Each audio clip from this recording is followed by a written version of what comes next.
শাম রহমতে আলম নবী শাম সাহাবাগণ তোর বানা নূর নবীজির ঘাম। আল্লাহু আকবার।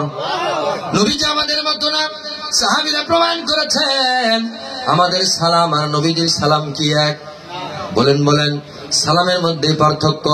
আমাদের সালাম দা আসসালামু আলাইকুম ওয়া রাহমাতুল্লাহ, আর আমার দয়াল নবীর সালাম আসসালাতু ওয়াসসালামু আলাইকা ইয়া রাসূলুল্লাহ।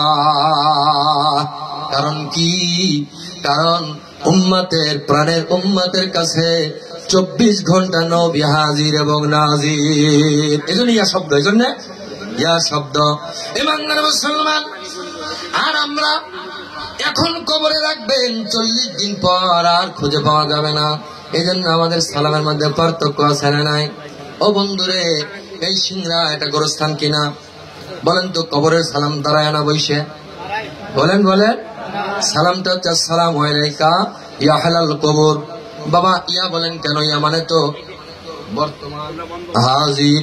একটা মানুষ কি বলতে পারবেন ওই করোনার একটা লাশ জিন্দা আছে তাই ইয়া বললাম? যাকবনি।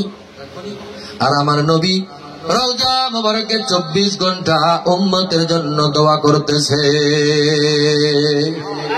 যেই নবী রওজা মুবারকে হায়াতুন নবী, উম্মতের জিন্দা নবীজি, ওই নবীকে সালাম দিলে কি কষ্ট হয়?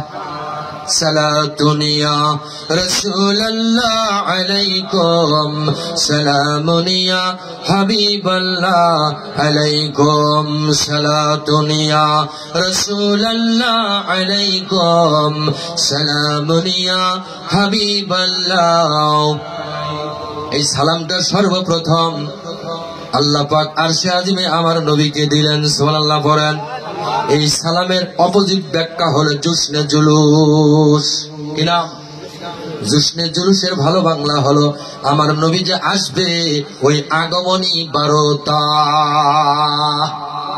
বাংলাদেশে ইলেকশন হয় না তো ভোটের আগে মিছিল হয় না পরে হয়? দুই রকম মিছিল, একটা বিজয় মিছিল আর একটা ইলেকশনের মিছিল। কি বলেন?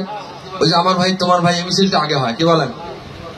অমুক ভাইয়ের চরিত্র কার মতো, এরকম মিছিল হয় আগে। কি বলেন? এখন এই মিছিল করে যদি ভোটের পরে দেয় বনি, এখন জোহরের আজান হইব, আজান নাই, আগে নামাজ, নামাজ আগে না আজান আগে। আমার নবী বুঝাইতে চান আমি যে যাব, এটা সর্বপ্রথম আল্লাহ পাক জুলুস করলেন আসমানে আলমে আরওয়ায়। সুবহানাল্লাহ পড়েন। কিতাবটার নাম শুনে যান, কিতাবের নাম দাকায়েকুল আকবার, লেখক হচ্ছে ইমাম গাজালি রহমাতুল্লাহ আলাইহি। সুবহানাল্লাহ পড়েন। ওই যে কুনতু কানজা মাগফিরান